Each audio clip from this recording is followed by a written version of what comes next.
അരാഷ്ട്രീയം എന്ന് നിങ്ങൾ ഓമന പേരിട്ട് വിളിക്കുന്ന അല്ലെങ്കിൽ ഒരു മലിന പേരിട്ട് വിളിക്കുന്ന അരാഷ്ട്രീയത്തിൻ്റെ ഭാഗമാണ് ഇനി കേരളത്തിലെ മനുഷ്യർ എന്ന് നിങ്ങൾ മനസ്സിലാക്കിക്കോളൂ.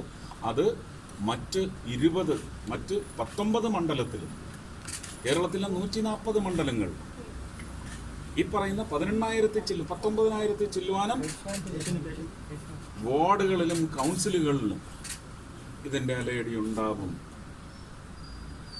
അതായത് രാഷ്ട്രീയത്തിന് അതീതമായിട്ട് സുരേഷ് ഗോപിക്ക് ജനങ്ങൾ എനിക്ക് മാത്രമല്ല, ഇനി അങ്ങനെയുള്ള വ്യക്തി കേന്ദ്രീകൃതമായ തെരഞ്ഞെടുപ്പ് ഞങ്ങൾക്ക് ആര് വന്നാൽ ഗുണമുണ്ടാകും എന്ന് പറയുന്ന അന്വേഷണം ആയിരിക്കും ആദ്യത്തെ തിരഞ്ഞെടുപ്പിലെ ജനങ്ങളുടെ നിശ്ചയത്തിലേക്ക് പോകുന്ന ചിന്ത അതായിരിക്കും. ഒരു ക്യാബിനറ്റ് മിനിസ്റ്റർ ഉറപ്പാണല്ലോ അല്ലേ?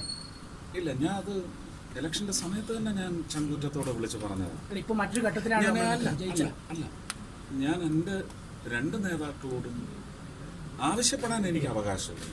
കാരണം ഞാനിപ്പോൾ പാർട്ടിയുടെയും കൂടെ സ്വത്താണ്. ഇല്ലല്ല, നിർമ്മലാ സീതാരാമൻജി വിളിച്ചിരുന്നു. പ്രധാനമന്ത്രി ഇപ്പൊ വിളിക്കത്തില്ല, അത് നാളെ ഇനി തൃശ്ശൂരിലേക്ക് മാറോ? തിരുവനന്തപുരം തൃശ്ശൂരിലാണ് ഓൾറെഡി. ഞാൻ ട്രിവാൻഡ്രത്തെ ഇപ്പോഴും പരിലാളിക്കുന്ന ആളാണ്. എൻ്റെ ജന്മദേശം എന്ന് പറയുന്നത് ആലപ്പുഴയാണ്. ഞാൻ എയിംസിന് വേണ്ടി ഒരു ശ്രമം നടത്തുന്നുണ്ട്. അതെവിടെ വരുമെന്ന് നോക്കിക്കോളൂ. ഇന്ന് തന്നെ പോകുന്നുണ്ടോ തൃശ്ശൂരേക്ക്? അപ്പൊ നിങ്ങൾക്ക് എനിക്ക് പ്രാദേശികത ഇല്ലാത്ത ആളാണെന്ന് നിങ്ങൾക്ക് മനസ്സിലാവും.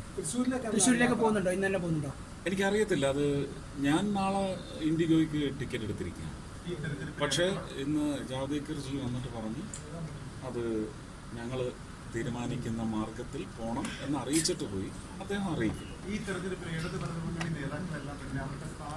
ഞാൻ ഇലക്ഷന്റെ സമയത്തും പറഞ്ഞു, എൻ്റെ മുമ്പിൽ ഇടതും വലതുമില്ല, എൻ്റെ മുമ്പിൽ ശത്രുക്കളില്ല.